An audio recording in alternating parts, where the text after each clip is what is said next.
Pode ser, igreja? Amém. Glória a Deus, né? Pai do Senhor, bom dia a todos. Amém? Bom dia a você que está na nave da igreja. Bom dia a você, né, que está sobre as redes sociais. Amém? Sejam todos muito bem-vindos. Amém? Glória a Deus. A mim é uma alegria poder estar ministrando mais uma vez, né, a palavra do Senhor, para aquele que prega a palavra do Senhor. Amém? E eu espero que essa palavra fale com você, meu irmão.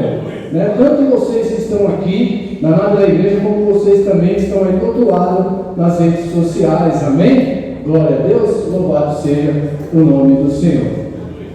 Amados, abra a palavra de Deus. Você que tem aí a Bíblia, no livro de Ezequiel, profeta Ezequiel. Louvado seja o nome do Senhor. Ezequiel, capítulo de número 37, e nós vamos ler aí a partir do verso de número 1. Mas você crê que essa palavra aqui é do Senhor? Louvado seja o nome dele, então, né, amados? Não sei se todos já acharam, parece que tem alguns ainda procurando. Eu aguardo mais um instantinho.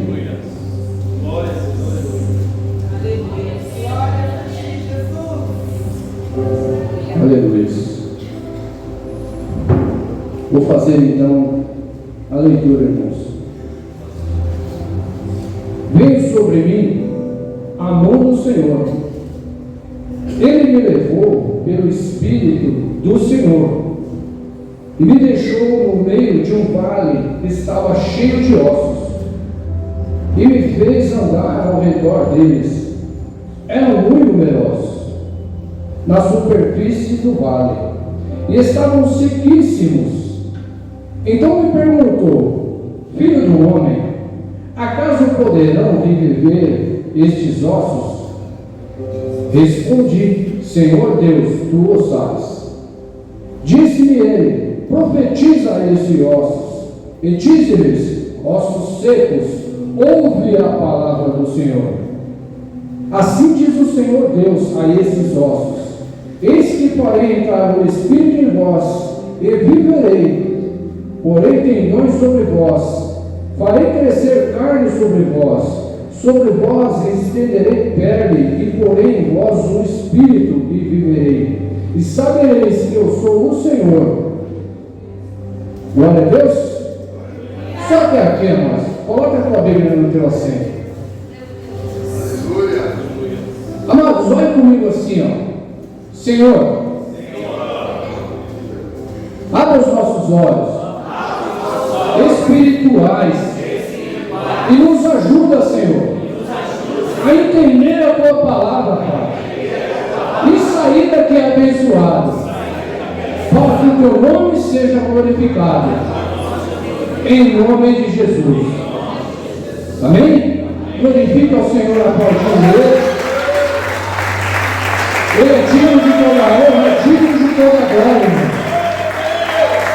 Podemos aceitar em nome de Jesus. Glória a Deus. Ezequiel, profeta daquela época em qual essa visão ele teve do Senhor, a visão que não de ossos literalmente, de pessoas que estavam ali mortas, ao ponto das suas carnes ali ter apodrecido e ficar somente os ossos.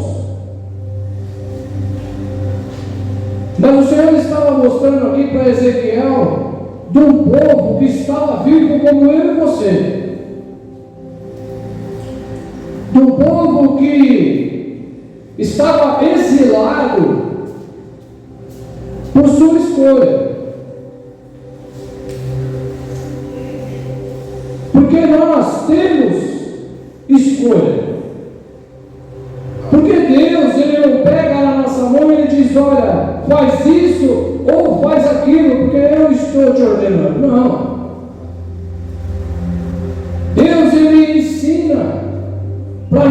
caminho que é correto e o caminho que não é. E Deus então ele dá aquela visão a Ezequiel, o profeta, de um povo, como nós lemos aqui, muito numeroso. E este povo não era um povo qualquer entre as nações, mas ele fala do próprio judeus, do próprio povo dele mesmo, o povo que já estaria estado na terra que ele tinha prometido, mas a qual, em meio à caminhada, eles foram se perdendo por causa das suas próprias escolhas, que Deus teria poder para impedir. Mas Deus não faz isso. Deus, ele permite que nós tenhamos as nossas escolhas. Nós que decidimos o caminho que nós queremos andar. Mas antes de que nós cometemos coisas que desagradam a Deus, Deus primeiro, ele avisa. Deus, ele levanta os profetas nessa época para avisar. Como também Deus, hoje, ele levanta pastores, ele levanta obreiros, evangelistas, bispos, para que avisem o povo, né, daquilo que Deus ele agrada ou ele se agrada. Não tem como dizer assim, olha, eu não sabia. Entre não saber e não querer, há uma distinção. E esse povo, o povo de Deus aqui, que tinha uma promessa, irmãos, ele agora estava em cativeiro pela sua desobediência, pelo seu pecado. Deus, por várias vezes, usou o profeta Jeremias para avisar: olha, a conduta que vocês estão andando, Deus não está se agradando, arrependa-te.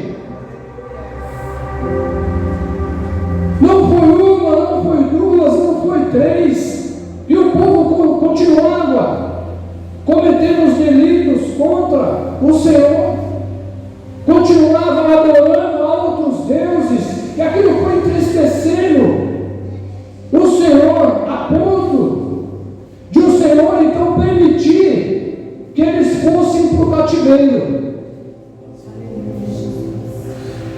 E o cativeiro, amados, ele não é de Satanás. O cativeiro não é de Satanás. O cativeiro é do próprio Deus. O cativeiro é uma escola. O cativeiro é para que a gente reflita como nós estamos andando, como nós andamos. O cativeiro é um tratamento de Deus. Não porque ele quer a morte do pecador, mas que o pecador ele se arrependa, para que ele deixe uma nova chance, para que de novo ele atraia o coração de Deus para com ele. Então o cativeiro não é de Satanás, o cativeiro é de Deus, irmãos. Então o povo que Deus dá a visão para Ezequiel, para o Senhor diz que eles estavam sequíssimos. Não havia mais carne, não havia mais nada. Não havia mais sangue, não havia mais órgão, cabelo, nada. A visão que Deus deu para Ezequiel é que eles estavam sequíssimos. E ali Deus então estava mostrando para Ezequiel, não de um povo que estava morto fisicamente, mas de um povo que estava morto espiritualmente. Imagina só, irmão, um povo que tinha a promessa, e agora eles se deparam, eles dentro do cativeiro, sendo humilhados, sendo escravizados. Aquilo eu creio que trouxe tanta amargura para aquele povo, irmãos, a ponto de Deus dizer: olha, Ezequiel, o meu povo está seco.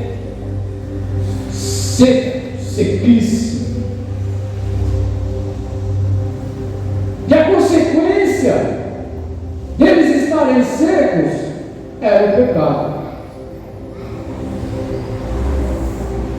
Por que eles estavam secos? Porque o Senhor se afastou deles, irmãos. A palavra diz que o que separa nós e do Senhor é o pecado.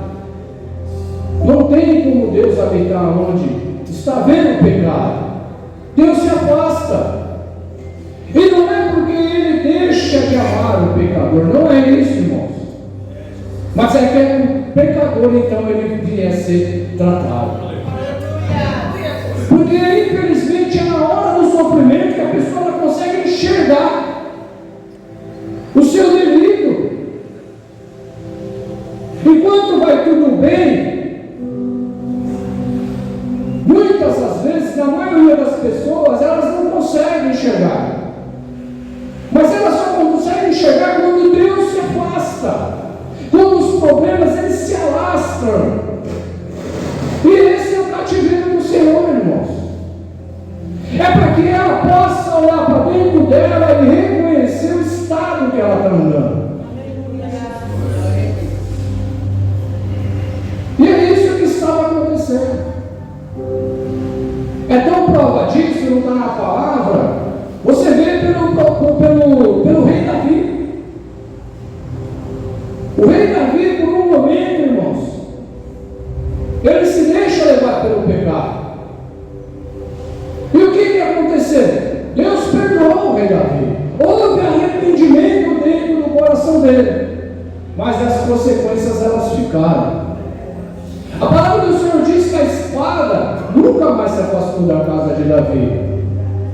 Mas Deus lhe perdoou o seu pecado. Houve um arrependimento. Aleluia. E assim era com esse povo, irmãos, naquela condição. E o problema do pecado, irmãos, muitas das vezes, é que ele não vai prejudicar somente ele mesmo, mas muitas das vezes vai prejudicar também aqueles que estão à sua volta. Você vê que o pecado de Davi não prejudicou só ele, mas prejudicou os filhos, prejudicou a muitos, as esposas. A consequência foi enorme, irmãos. E Deus, pela sua misericórdia, está dando um ensinamento para nós que quando nós escolhemos pecar, da maioria das vezes, não prejudica só nós, prejudica outros também, principalmente o da nossa própria casa. Pior coisa que tem, irmão, é o lar dividido. É ou não é? Entristece. E Deus está chamando a atenção, irmãos, para quando que isso vinha à tona, para quando o pecado vinha à porta, a gente decidir se a gente devemos cometer ou não. Porque muitas das vezes não vai prejudicar só umas vezes, mas vai prejudicar também muitas das vezes os nossos. Imagina só, irmãos, você acha, a Bíblia não fala, mas você acha que ali não tinha crianças indo para o cativeiro também? Será que foi só adultos? A Bíblia diz que lá no meio tinha Daniel, tinha Sedraque, Mesaque, Abednego, homens fiéis a Deus. Então você vê, irmãos, que foi uma nação que foi cativa, afetou a muitos. E Deus então permite que por 70 anos aquele povo ficou no cativeiro. E a gente, meditando na palavra, a gente pode pensar, mas por que 70 anos, né, irmãos? Por que demorou tudo isso? O Senhor tem prazer em castigar? Que Deus é esse que castiga? Se 70 anos, eu creio que ali, irmãos, teve pessoas que entrou ali jovem, menino, que passou uma vida naquele lugar, ouvindo que existia uma promessa.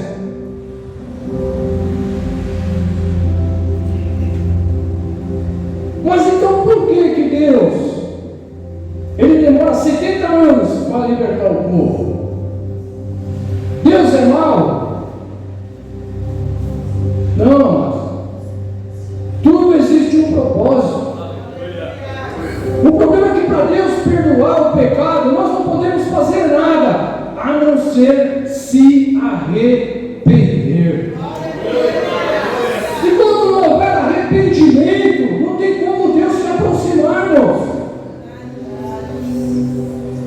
Ah, Deus me esqueceu.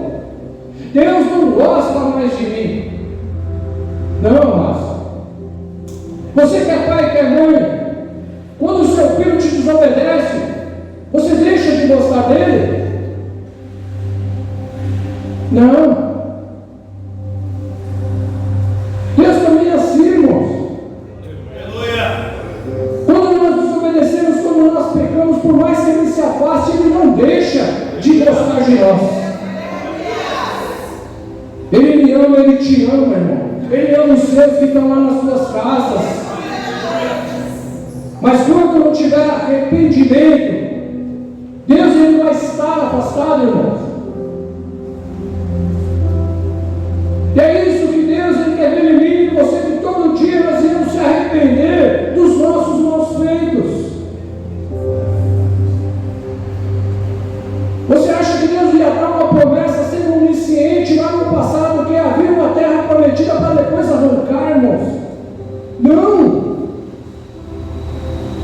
Deus prometeu e Ele é fiel para cumprir toda e qualquer promessa, porque Ele é Deus, Ele é poderoso, só Ele é Deus, irmão. Para você dizer que Ele não é homem, para que minta. Não é. A promessa que existe na minha vida, existe na sua, ela está de pé, irmão. Mas por que muitas vezes demora? Por que muitas das vezes se posterga? Seria Deus injusto? Será que Deus ele gosta de brincar com o povo, irmãos? Não, irmãos. Quantas pessoas que você conhece, talvez um familiar seu eu tenho, que se afastou da presença do Senhor, que tem a mesma promessa que eu e você, queridos, mas preferiram andar dissolutamente aos prazeres dessa vida. Uma coisa que eu tenho percebido, amados, nessa pequena caminhada que já tenho, é que os filhos de crente, quando eles fazem 18 anos, eles dizem assim: bom, agora eu vou experimentar aquilo que eu não pude, porque eu estava o tempo todo com meu pai e com a minha mãe, dentro da igreja. Agora eu tenho 18 anos, agora a vida é minha. E aí sai, irmão, para experimentar tudo. Sai aos prazeres da carne. Deixa o pecado dominar. E aí Deus, o que Ele faz? Retira o teu espírito. Deus se entristece. E aqui a palavra do Senhor diz: olha, Ezequiel, você está vendo esse povo que está sequíssimo? Acaso é possível que eles vivam? Imagina só, Deus, né? Eu imagino Ezequiel, Senhor, pela palavra dele, tu sabes, né? Ou seja, olha, eu não me atrevo em falar. Mas aí Deus dá uma ordem nele: Ezequiel, então profetiza.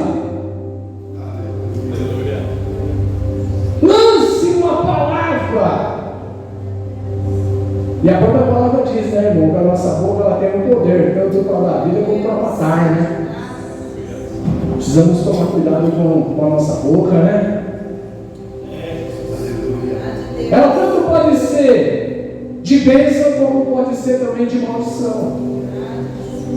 Mas Deus aqui diz para Ezequiel, profetiza. Mostre que eu amo esse povo. Eu não amo o seu pecado, mas eu amo esse povo. E para que eu possa voltar para ele, Ezequiel, profetiza. Dá uma palavra de vida para esse povo. Mostre para ele que eu ainda sou o Senhor deles. Mostre para ele que eu não sou o Deus morto a qual eles estavam servindo. A ponto de ir para esse lugar. Mostre para ele que se eu colocar o meu espírito neles, eles vão retornar, eles vão viver de novo. E a vida sem Deus é uma vida de morte, irmãos. Uma vida sem Deus é uma vida seca. É uma vida dissolúvel. É uma vida que não traz esperança. E o pecado é um engano. Mas aquilo que vem do alto, aquilo sim é bom para a tua vida. É aquilo que te fortalece. É aquilo que te põe de pé. É aquilo que sacia você e traz vida de verdade. É a presença do Senhor. Nada das coisas terrenas, por mais que nós precisamos dela, satisfaz totalmente o ser humano. Porque o espaço que é dele é só dele, queridos. E eles agora estavam naquela terra, e Deus mostra para Ezequiel que eles estavam secos. Trazendo para o natural, não tinha mais órgão, não tinha sangue, não tinha carne, não tinha cabelo, não tinha nada. Só havia os ossos. Era o estado de Israel naquele momento. Imagina a tristeza, irmão, que aquele povo que serviu um dia ao Senhor agora estava na mão de pessoas, amados, maus, pessoas que serviam o inimigo, pessoas que serviam a outros deuses. Imagina só, irmão, um cristão, ele está no meio de 100 pessoas que não servem a Deus. Há uma alegria na vida dessa pessoa de estar ali, de pessoas que defamam até o próprio Senhor, de pessoas que só vai para o erro, que só fala palavrão, que só quer o mal, que só quer se dar bem em cima das outras pessoas, roubar, matar, destruir. Que prazer que o cristão tem de estar no meio dessas pessoas. Estava o povo de Israel como escravos. Por isso que Deus mostra que eles estavam sequíssimos, sem vida, sem alegria. Quantos que estão vivendo sem alegria por circunstâncias dessa vida? Coisas que foi o tempo ocasionando, decisões mal tomadas, achando que aquilo seria uma alegria, que aquilo saciaria. De repente pode até ter saciado por momentos, por instantes. Mas Jesus disse que quem beber da água dele nunca mais terá sede. Nunca mais terá sede, irmão. Beba da água de Jesus Cristo. Não beba de outra fonte, querido. Você não precisa disso. O Senhor é suficiente para mim e para você. De repente você é alguém, amados, que tem obedecido ao Senhor, sabe, tem sido fiel, mas tem ficado triste por um seu. Quem não se entristece, irmãos? Você que está bem com o Senhor, está buscando ao Senhor, e você vê o seu vizinho, o seu filho, a sua filha, mãe, pai, tio, tia, seja lá quem for, sem estar na presença do Senhor hoje. Talvez ainda há uma sequidão dentro de você. Não porque você é desobediente, não porque você tem deixado de servir ao Senhor, mas por causa das circunstâncias que têm acontecido ao teu redor. Talvez você é uma pessoa que tem orado, tem buscado, jejuado, mas ainda há uma tristeza dentro de você por algo. Mas a promessa do Senhor, irmãos, ela não volta atrás. Se Deus prometeu, Ele é fiel para cumprir. Pode demorar o tempo que for. Demorou 70 anos, mas o Senhor foi lá e tirou o povo do cativeiro. Ou seja, a promessa do Senhor, Ele não tinha retirado. Ela se manteve de pé. Porque Deus não oscila. Agora nós sim, nós oscilamos. Então Deus, Ele diz: Ezequiel, profetiza. E a Bíblia diz que quando Ezequiel obedece a ordem do Senhor, a Bíblia diz que houve um ruído, irmãos.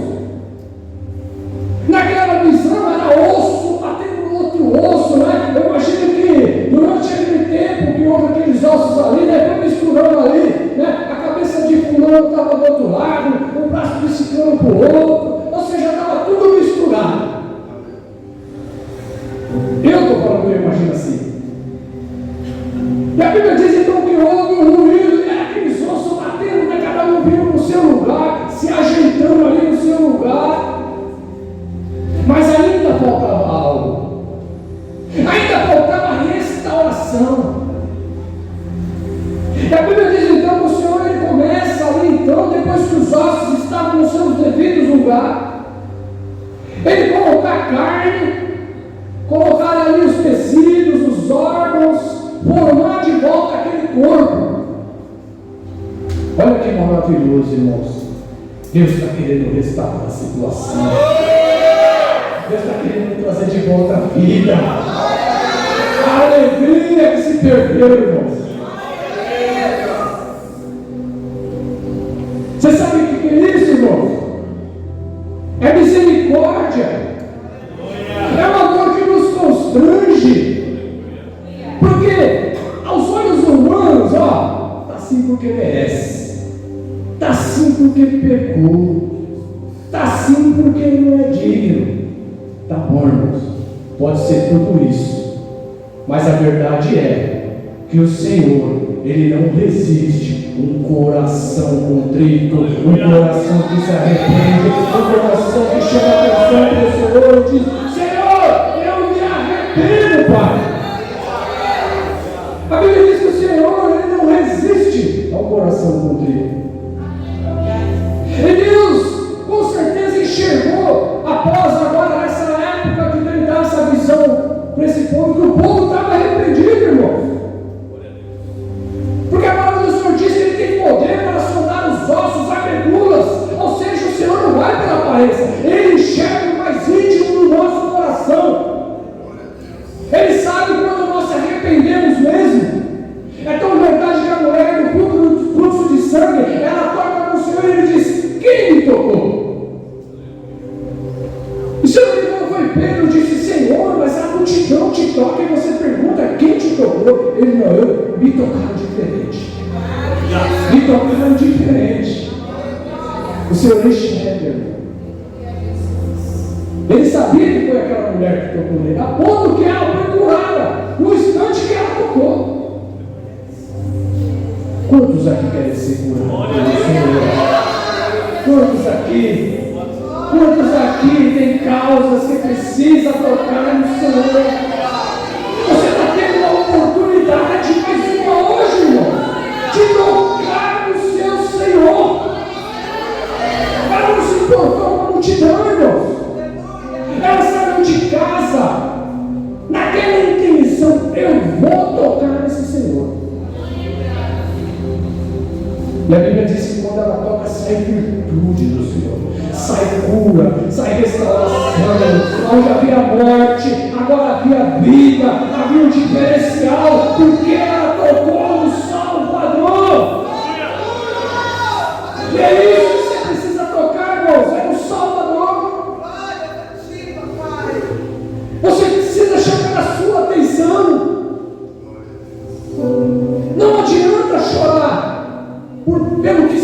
prometido.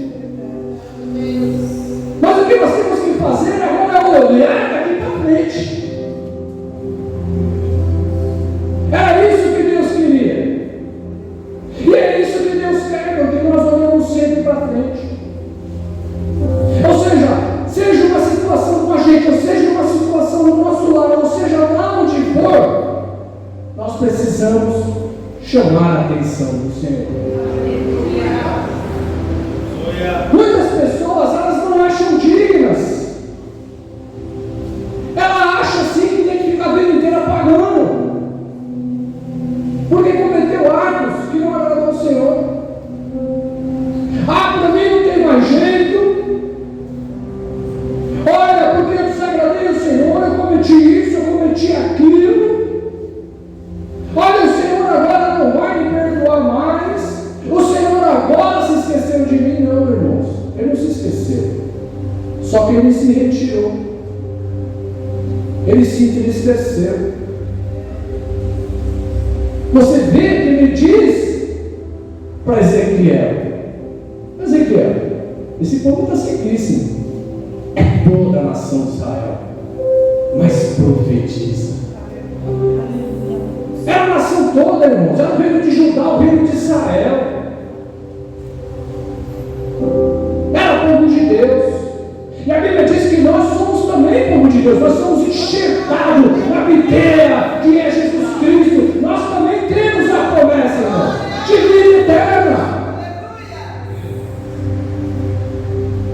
E nós não podemos deixar que a tristeza ou pelas circunstâncias venha roubar isso de nós. É preciso que nós venhamos fazer alguma coisa. Não adianta chorar. O que já foi, o que foi consumado, já foi consumado. Mas eu preciso agora olhar para frente. E a Bíblia diz, irmão, estou terminando a mensagem já, está perto de terminar a mensagem, que o Senhor então restaura o corpo daqueles mortos, daqueles ossos, daquele esqueleto. Deus coloca ali tudo, se formou corpos, eu acredito que lindos e maravilhosos, porque onde Deus põe a mão é perfeito, irmãos. Deus faz a restauração, mas ainda faltava algo. Eu lembrei agora, não tem essas bebezinhas, bebê reborn, que fala? É bebê reborn, que parece criança mesmo, né? Às vezes você olha assim, você pensa que é uma criança, mas não, parada, né? É idêntico a uma criança, mas não tem vida. E eu imagino aqui que quando Deus coloca a carne, né, coloca ela nos seus olhos, restaura aquele corpo, né? Eles estavam assim, né? Parados, sem movimento, sem ação. É assim, nós muitas vezes na nossa vida. A gente, por mais que estamos vivos, né? A gente dá a aparência que estamos mortos, sem ação. Igual aquelas bonecas, né? E assim estava esse povo. O Senhor já tinha restaurado o seu natural, mas ainda faltava algo. Ou seja, o povo que ainda estava lá com a promessa sendo restaurado, ainda faltava algo. Faltava o principal. E Deus então diz para Ezequiel, profetiza Ezequiel, diz assim, para os 4 ventos dos 4 cantos, vem sobre esse povo. Profetiza que o Espírito dê vida para eles. E isso é a prova que eles não tinham o Espírito dentro deles. Isso é a prova que o Espírito tinha se afastado. Mas Deus diz, olha, profetiza para que o Espírito vá e envolva eles. E a Bíblia diz então desenvolve nessas pessoas. Ou melhor, o Espírito é colocado neles. A Bíblia diz que nós somos corpo, alma e espírito, né, irmãos? Nós temos o Espírito.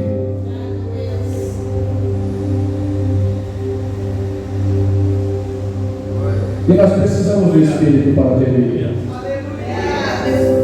É preciso ter o Espírito para continuar nessa caminhada.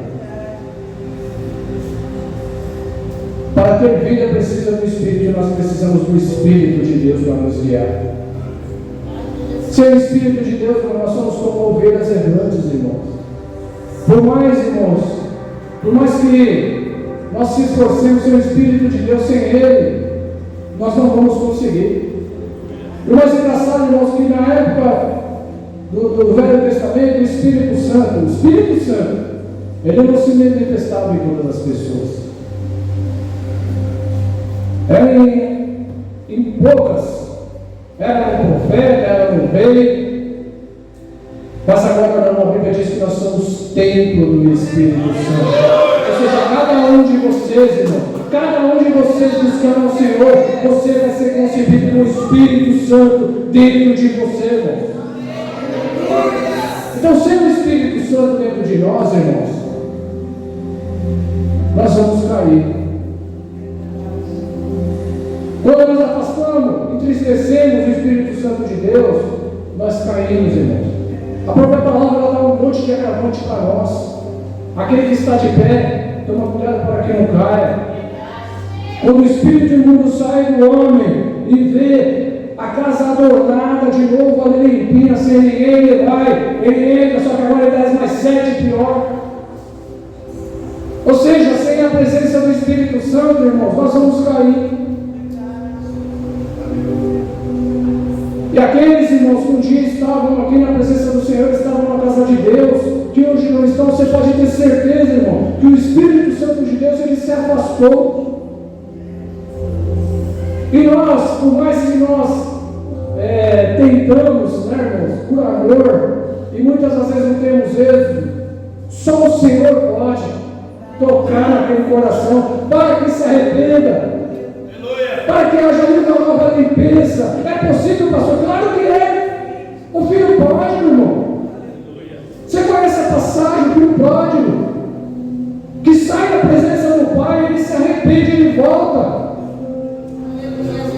E o pai o abraça, e o pai coloca ali um anel no dedo dele, um sinal de respeito, coloca vestes novas. Veja o amor do pai, o pai abraça o seu filho, e ele diz com alegria: esse filho que eu pensei que estava morto, ele voltou, ele reviveu. Não pense, amados, que o teu ente querido é um caso perdido, é um caso que não tem mais jeito. Se tem alguém falando isso para você, diga não. Eu não aceito isso. Eu não tenho poder algum, mas eu não aceito isso, porque o meu Deus, ele pode todas as coisas. Ele não morreu só por mim, ele morreu por ele também.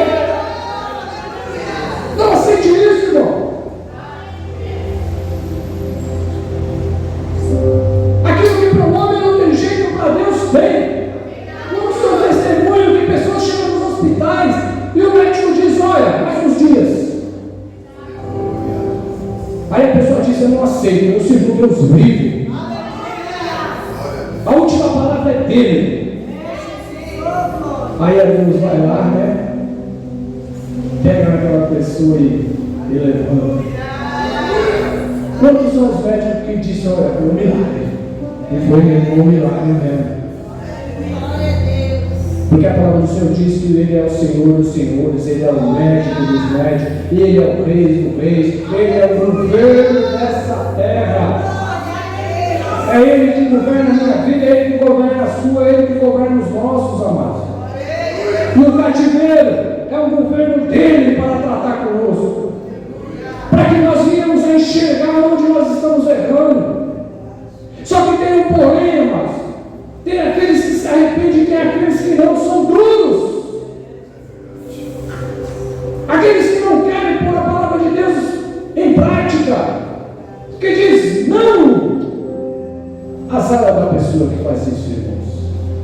Deus não perde nada com isso.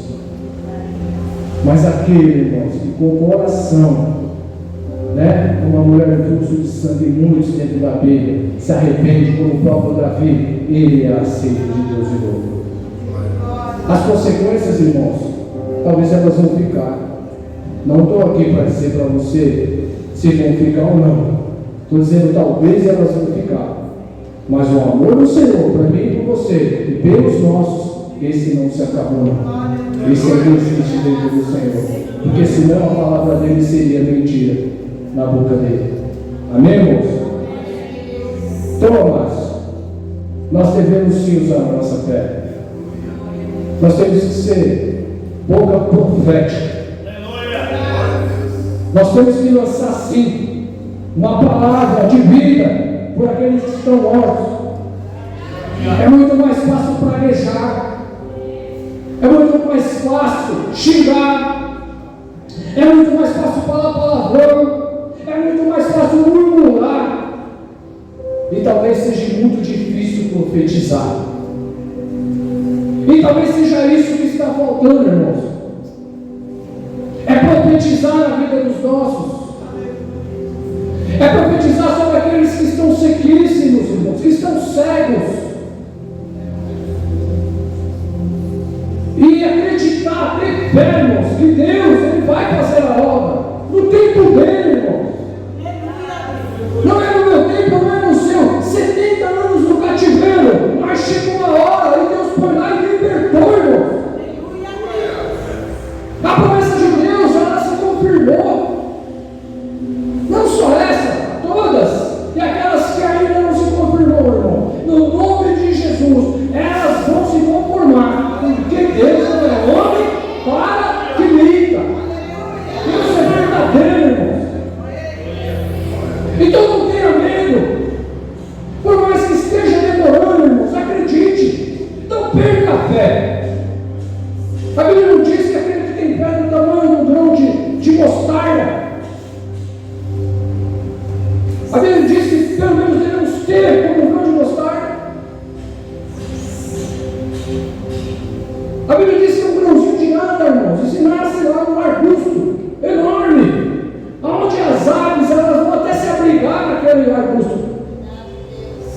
Então, se você ainda tem um pinguinho de fé, eu sei que você tem, irmão. Porque você está aqui. Você está aqui hoje, irmão. Talvez os seus perderam essa fé, mas você ainda tem um pinguinho, um pontinho. Deus pode fazer a obra. Deus tem o prazer em fazer a obra.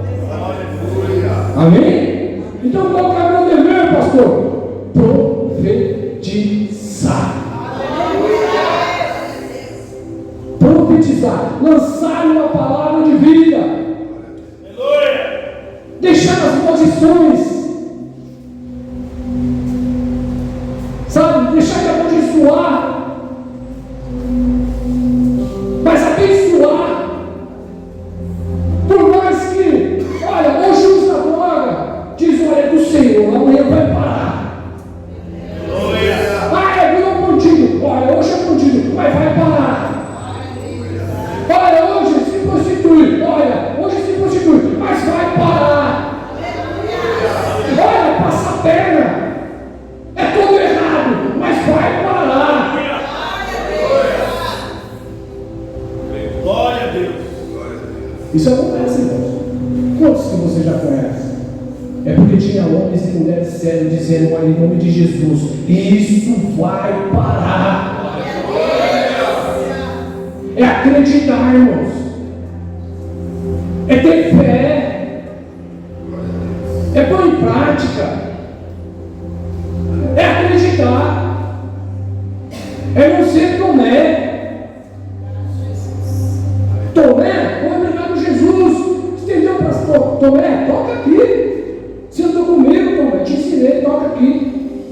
Foi preciso isso, irmão, para que Tomé acreditasse que o Senhor tinha ressuscitado. Amém. E talvez, amados, é isso que está faltando. É fé para Deus ressuscitar o seu, ressuscitar o teu problema, ressuscitar aquilo que aparentemente está morto. Porque Deus tem poder.